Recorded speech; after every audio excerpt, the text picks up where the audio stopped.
Greetings. This is Professor Della Welch, and our topic today would be how separate property and community are passed upon someone's death. I had a very interesting conversation today with someone named Mrs. Doe, and she said, "I'm worried if I'm going to get anything out of my husband's estate because all of his property is owned as separate property and not community property, and I wonder what my share will be." So what I did is I answered her by telling her there were two ways to die in California. One is with a will, which is testate. One is without a will, which is intestate. If you die intestate, the government provides how the property is distributed. So there's certain things you need to know about writing a will in California.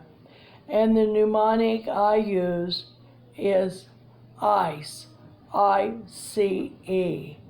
Do you intend this particular document to be the document that governs upon your death? Do you intend this to be the will? And secondly, do you have the capacity to make a will? And the capacity is defined as E and D. Do you know the extent of your property? Do you know that you own half of Orange County, or have you no idea of what you own? And do you know the natural object of your bounty? Do you have children? Do you know who they are? And D, you have to know the disposition that you are making of your property in relation to your heirs. So you look, do you have the intent to make a will? Do you have the capacity to make the will? And is the will executed with the formalities? Do you have the correct number of witnesses? Is it a holographic will, which is in handwriting, or is it a formal will, which is typed? Do you have the required 2 witnesses? So those are the things that's executed with the formality. There's even a case of someone wrote a will on a tractor, and that was found to be a valid will. So you look for intent, capacity, executed with the formality, and then you look for defenses. Is there a fraud here? Is there a mistake? And that's what you do when you analyze things.